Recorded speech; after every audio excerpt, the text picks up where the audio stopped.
Welcome to eLab, your ultimate basketball laboratory, where we dissect the game from every angle. You are watching a master at work. Yo, welcome back to this episode of eLab. I know I'm not gonna say a number because I'm pretty sure I'm gonna have to cut these videos up and put them all together. But today I got my boy Ken with me. Ken, how you doing, man? Good, I'm doing good. Always. That's what's up, man. Then I got a special guest, my favorite point guard, my brother, Red, man. Red, how you doing, baby? I'm good, man. How you doing, man? In a minute, man. What's up, kid?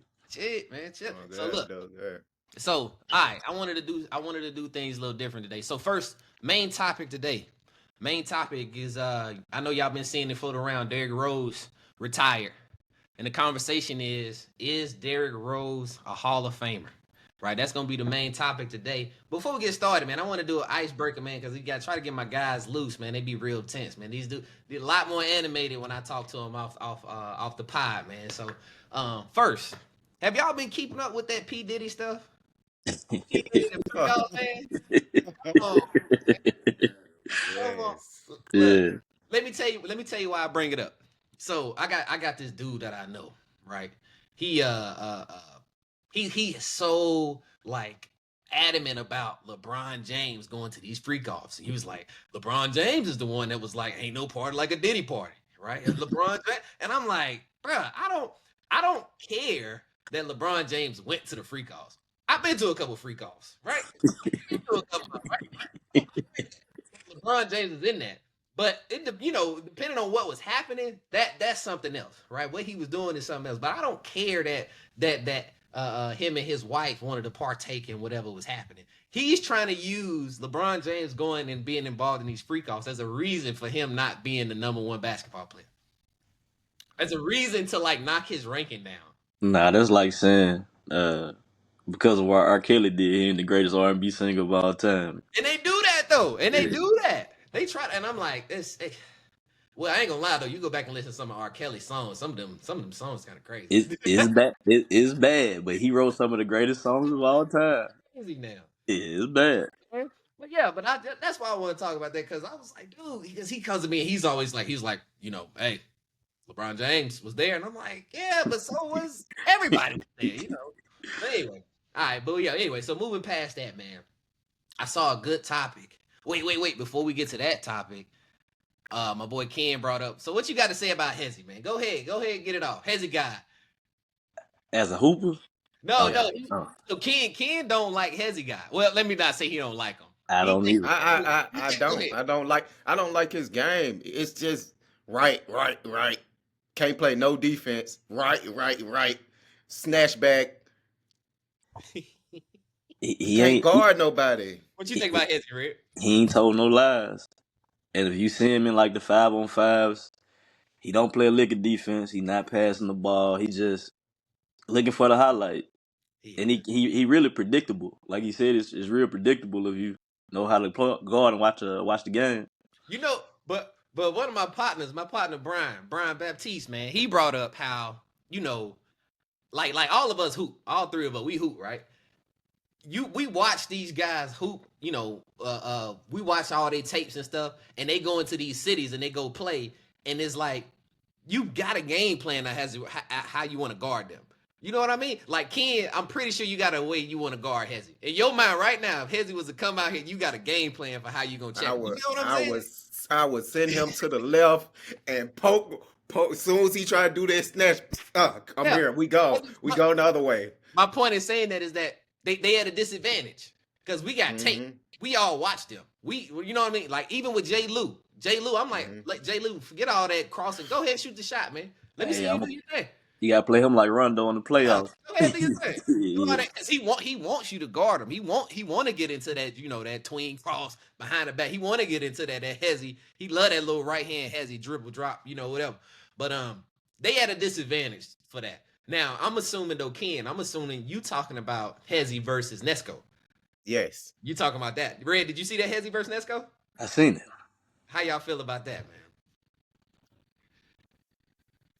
Like I said, can't guard, can't just leaving them open, hand down, man down. He was just shooting threes.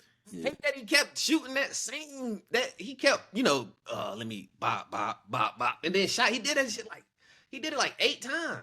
But he usually do that in most of his one-on-ones though. He don't really never go to the rim. It's always the jump shot. Once you start missing though, you know what I mean? Like once you miss like 5 of them. But see, I got some homies that done play with him for real, and it's like they say he a chuck. They said that's all he do. So if I shoot 50 shots, I better come out with at least 30, 40 points. I see what you're saying. He got one of them short-term memories. He don't really care. He don't care about it.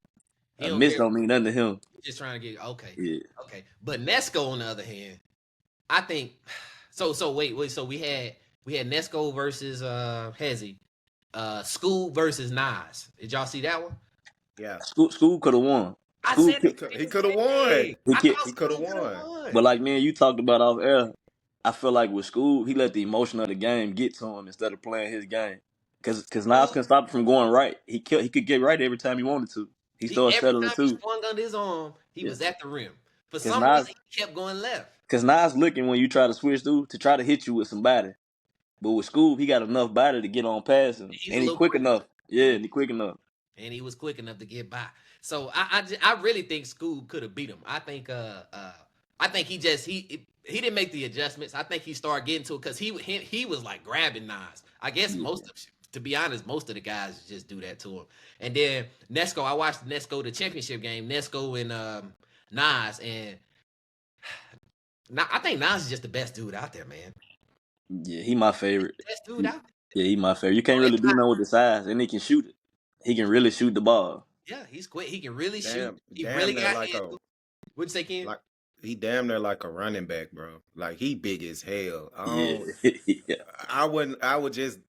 But my game plan against him, like to be real, I'm not letting him get to the goal. But at the same time, that's how big he is. He gonna get to the goal. I'd rather him shoot like deep. I know he can shoot, but I let him shoot like deep. Yeah, because even when you do play good defense, he bump. I was watching Nas play ISO Tay. He played Tay on off the dribble. Yeah. And Tay kept flopping. Tay kept just like, oh, he hit me. He under the rim, and they ain't calling that flopping. So he would bump Tay. Tay go all the way back. He midi, nice little midi out the backboard, nice little midi, and he's that big though to where if he bump you, even if you play good D, he can bump you and get the space that he need. So to me, yeah, Nas is just. I wish this is the other part though. I wish they would have played him and Nesco first off without the crowd. The crowd is too. I hate when the good games is outside and they start the court go from this big to like it just keeps shrinking and they keep coming on the court. And it got to the point where Nesco didn't really have a lot of room, right? Yeah. If you can only take one dribble this way or one dribble that way. Nas is hitting you on that first dribble every time. It turned into a shoving match. It was more fouling than regular. And Nesco was gonna win that. Yeah. You feel me? So I would like to see Nesco play Nas in an indoor gym with just them. You know what I mean? It's just them. I wouldn't even mind seeing it be 4 dribbles instead of 3. I wouldn't mind seeing it be 4 dribbles. Just it should be 4 because that first foul initially going. That first dribble is literally unless you just super fast. That first dribble they always hit you. So I wouldn't mind seeing it be before, but yeah, man, I think Nas is the one, bro. I think Nas is the one. Who do y'all think? Like if you had to pick somebody to beat Nas, who would be the guy that you think could I ain't gonna say necessarily beat him, but be his best game. You know what I mean? What's buddy I just sent you the other day? I can't think his name. BJ. He got the pro game. I got BJ because I say out of all the other guys, BJ probably like the most efficient scorer. Facts. BJ is tough, and he's 6'7". Even though he's not as big, he's tall. You know what I mean? Yeah. So that length will make up for it. So if you bump me, I still can get there with the hands. And BJ really don't miss though. So that's why I like BJ. I think he might be the best all around skilled out of all of them. Yeah, I like his bag. Who you think, Ken? Who you think? I don't know. I was thinking Frank. Oh, Frank is a good one. Frank is a good one. Frank is too. He's small. He's too small. But Frank, the competitor, you know how we talked about it the other day. It's certain guys who just win. Yeah. And Frank has just got that competitive nature to where he gonna start talking. He gonna start getting it. As the game goes on, he gets better. The game. So I don't mind Frank. My only knock on Frank is he can't shoot. Yeah, true. He can't shoot. That's my only knock on Frank. But he know that, and he went. he wouldn't do what Hezi do, or he Yeah, wouldn't sit back there and just keep shooting. He gonna try to But see, I be watching adjust. Frank in the big three, and Frank settled a lot in the big three. Yeah. I told him, but he keep talking about the big three. That's the NBA guys. I mean, them dudes should. He playing against Jeff Teague, a washed up Jeff Teague, but it's Jeff Teague. Yeah, Marcus, but it's like, but Jeff T got a bad knee. It's like Jeff Teague is like that. if you a hooper, you gonna go keep attacking that knee. So it's like that's like me going somebody. You gonna keep attacking my right knee. You know, Frank Nitty's older. He's 35. I think he's our age. Frank Nitty ain't no young dude. Oh, he look young. I thought he was younger than that. No, Frank Nitty like 34, 35. I think he our age. He ain't, but but Nitty get into that bag where he like to bump too when he and that's the other part. If his shot is not going, I don't know if he beats Nas playing like that, because he definitely tries to do that big boy ball. He did that against I don't know the dude name, but it was a 3-on-3. It was him, Ty, and somebody versus B. Ellis and them team. It was a 3-on-3, and he did that. He just put that same guy in a blender every time. But you can't play Nas like that. I was gonna say, I just think with Nas, man, you gotta do a combination of all with Nas though. You gotta be able to bump and you gotta be able to shoot. Like, cause when you playing a bigger dude, you're gonna get tired of bumping. So you're gonna have to hit some jump shots. He not, right? Because to him, this is normal weight. He just Nas ain't getting tired. Yeah, he ain't really pushing you. He just throwing his body. He ain't really, you know what I mean? Like muscling you. He just boom. So the person I got is Friga, man. I don't think Friga is better than Nas. But when it comes to a one-on-one game, I like Friga versus a lot of people, man. He can shoot. He don't miss. He can shoot. He can shoot. He can hit tough shots, man. And I've actually seen Friga beat Prime Nas. He beat Prime Nas. He beat Nas pre-injury. When I say prime, I'm talking about before he got hurt. He gave Nas his first loss, didn't he? Gave Nas his first. As far as I know, his only loss. As far as I remember. That's what I was saying. I ain't really see nobody. Yeah, as far as I know, his only loss. Him and Nas played. So the first time they played in that video you sent me. They had 3. They did like a best of 3 type of thing. And then the second time, Nas had on the elf hat. He wore an elf hat, and they played, and he beat Friga beat him like 15-14 or something like that, 16-14. He ain't lose. He had a draw. I was thinking about when he played the Twins. They ain't never finished though. The Twins. That's when he first got on the scene. They played like a 5-on-5. And they played the 1-on-1. In the park in Florida. Yeah, and they just canceled the game. Yeah. What about Moon? Against Nas?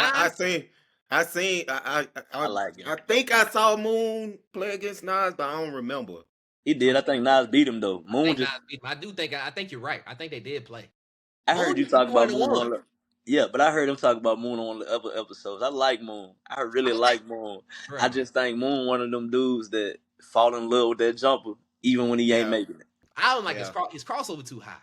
Hey, speaking of Moon, did y'all just see him slap the dude in China? I seen it. On purpose? Yeah. On purpose. Threw the ball at him. Yeah. How you slapping? What, dude fouled him or something? No, the guy threw the ball in his face. Ball at him. Yeah.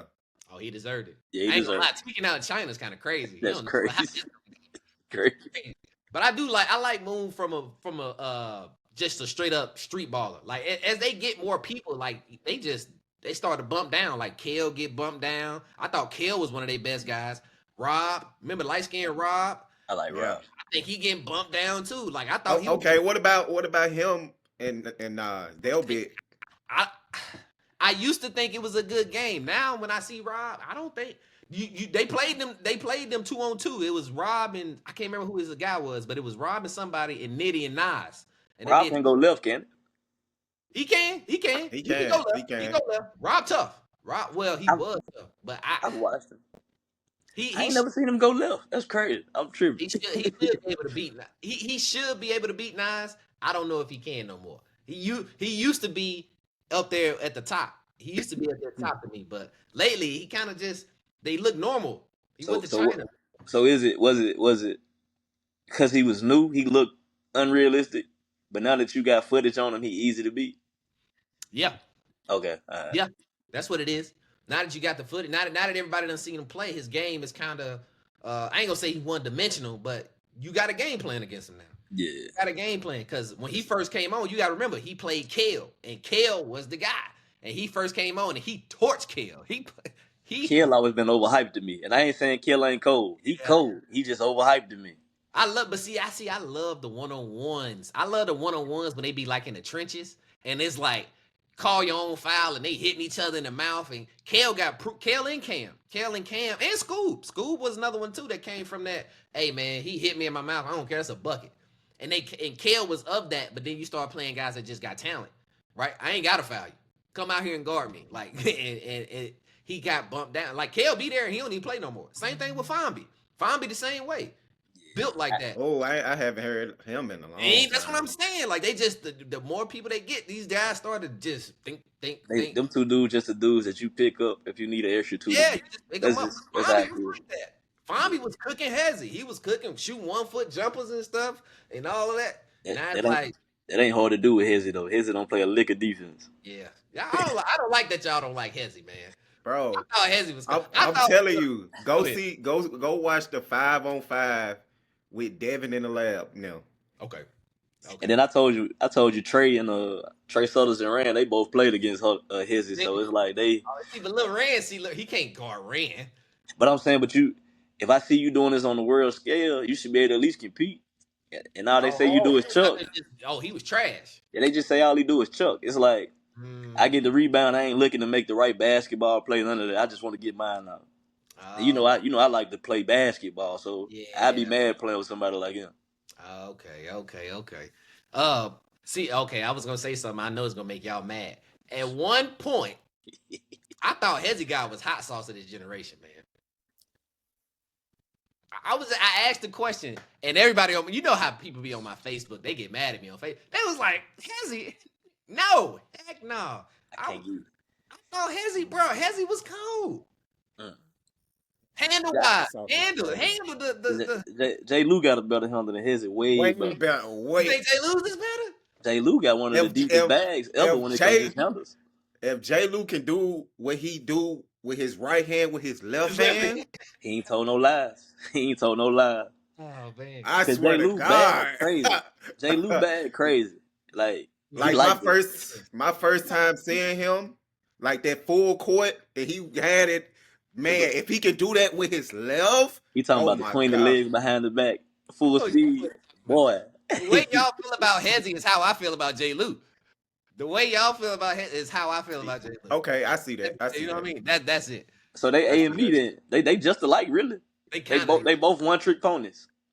And they're and to be honest, I think they're probably the more popular guys because of their handles. They got the stuff that's gonna stand out more. Yeah. So, but all right, moving on. Hold on. I wanted to it was one more icebreaker I wanted to do with y'all. We might can just put this one in the regular zone. We put it all together. So I saw NBA.com. They dropped a question, and the question was, who are the top 5 players you have competing for the scoring title this season? Top 5. So if you ain't gotta give me 5, if you got 2 or 3, I got 2 that came to mind as soon as I saw it. And who won last year? Luka. First white dude to ever win one too, by the way. Crazy. Bro, first off, I hate to give Luka any kind of love. Y'all know I'm a Trae Young guy. Yeah. But that boy averaged 33.9, like 9.2, and 9.8. Yeah. He the modern day version of Russ. Just way slower. Crazy, bro. I say James Harden. You got James Harden for what? No, I'm saying Luka. I like James. I like James too. I just said that because of the triple double factor, but I like James. I like that comparison. Yeah, no, he's definitely in that conversation. I thought you were saying James Harden for the scoring title this year. I got Ant-Man. I got Ant-Man too. I like Ant-Man a lot, bro. I feel like the USA gonna make him do something different. I feel like that confidence he coming back with, and with the new team, the first couple games he gonna be gunning. Yeah, facts. I feel like, to be honest, he might have to. I don't know. Julius Randle is good, right? I was gonna say Cole, but I thought Cole was a stretch. I do not like that trade. Julius Randle. The Knicks one. Like, he's just a bulldozer. Like, he is what they try to make LeBron James out to be. He a ball stopper. Yeah, it's gonna mess up a lot of the flow that Ant-Man was doing because he stopped the ball. He's not as good of a shooter as Cat. Yeah, he be right there in the middle of the paint. You gonna clog it up a lot. That's a fact. Now the Knicks, it's gonna look good with the Knicks though, because you got that pick and roll with Cat. Knicks is gonna be fire. Yeah, it's gonna be I'm tough. just my only thing with them is the defense. Like, The I Knicks. yeah, The the Knicks. defense. You lost. Hardenstein. You Yeah, lost and what's his name? DiVincenzo. Whatever. Yeah, him. Vincenzo. Like, yeah, you But no, lost but some. you kind of Decent. don't lose though, because Markelle Bridges can guard, Michael can bro. He can't guard. and you Yeah, he still got can. He can't guard the Josh post. He's 6'6", right? He about 6'7", 6'7". 6'7", 6'7". Yeah. and you still got Josh Hart. He can play D2, Yeah. I'm and saying we know how Karl Anthony Towns is defense wise. he's sometiming, but he has proven he can play D though. They said Yeah. they still got Mitchell Robinson. They Is he a still better got defender than Julius Randle? no. Yeah. I think Julius Randle's a good defender. He was real good. Okay, I'm asking. I don't He's a better. They tit for tat for rebounds. Yeah. Wait. That ain't what I asked y'all. I asked y'all. So y'all both got Anthony Edwards. Yeah, that, yeah. Ant. The one I got Luka and Ant. Luka. Yeah, I had Luka too. I was gonna say Luka. my reach. I'm reaching. I'm reaching for two reasons. First, my first one is Jason Tatum. Jason Tatum. Remember we did the podcast the other day. Jason Tatum said y'all ain't seen the best version of him yet. Remember that? He said that. I think Jason Tatum is first off, he got the weight off his shoulders. You got the championship. You even though you didn't get the Finals MVP, you still have that championship to stand on. Now, if you telling me that this is not the best version of you we've seen, then the next level for me for Jason Tatum is to create some clear separation between him and Jaylen Brown. I don't think it's gonna happen though, because he settles. Go ahead. He settles too much. He don't use his body and athleticism to get his points. He make his scoring hard. He does. That's why I'm hoping that he does it this year. Go ahead. My question is, how can you do it when you got a JB that just won Finals MVP? He not gonna turn this game down for you, and y'all play the same type of position. Listen, he the shooting guard, you tomorrow for it. He ain't got. You know what? He don't have to, because Jason Tatum shot so bad in that Finals. He shot. I think it was one game he went maybe 6 for 19. Jason Tatum just need to make shots. He can. It's right. You can have a guy. We can have a guy have 33 and a guy have 25. That's what the Mavs do. Yeah, but that's a regular thing for Jason Tatum though. He always going these slumps. I'm banking on a light skin. I'm trying to ride with your people. I'm trying to ride with the light skin. I'm dark skin on the inside. I'm dark skin on the inside. I'm trying to. I think I just think JB is really the focal point of that team. Even though JT is the face, I think JB the hardest soul of that team. Absolutely. So whatever JB do, that's as far as the Celtics gonna go. And with him and JT, it's almost like, remember we used to play 3-on-3? You got you and Coop. Coop is the dominant scorer, but you gonna get your points within the floor of the game, and you make it look easy because you make easier shots. True. So your stat line gonna be better regardless. True. That's true. So, all right, hold on. All right, well, since y'all don't like Jason Tatum, my other one is I got Tyrese Maxey, man. I can see that one. Tyrese Maxey, man. I can see that one. I like him. I'm looking for him. I didn't realize. I didn't know he was last season he averaged 25.9. Yeah. Averaged 25.9. You think it's going up? I think it's going up. I think it gotta go up in order for them to be good. I think it gotta go up in order for them to get out of the second round of the playoffs. I think his talent, bro. Like, I think he's turning into a superstar. I think he turned into a superstar this season. So, I think he the modern day version of Gilbert. I think he the modern day version of Gilbert Arenas. They play just alike. Downhill, they don't settle. I think his percentage is gonna go up. His production gonna go up. Because he get a lot of free throws. 26. I mean, that's what I'm saying. He averaging 26 with Joel. I'm assuming Joel's not gonna play at least 20, 25 games. So go ahead. And I hate Paul. Look who they added to their team. I know he shouldn't say that. What? PG. He talking about PG. The way PG play with the ball and stop the ball. I get what you saying. Harris. It don't matter. Harris. Get who else? I don't know. Give me somebody else. I'm saying with his points, like, yeah, PG gotta have a ball too. And if Joel Embiid gotta have the ball. And talk to hey man, listen, let me talk to y'all, man. Let's So get do PG. Let's get him out here. Let's stop. So do PG play that role that kind of Melo played when they went to OKC? He got to be the new Melo. I want him doing that. But is he gonna sit in the corner and wait for the ball to come to him? Better. That's for your point guard to tell you, hey man, we don't need you to do all that, man. He Come, when better. I get out this pick, get in that corner, be open, and knock your He shot better down. sit there right there. Yeah. We ain't called your number yet. Not yet. You're number 3. You're number 2, goddamn. Sit your ass over there.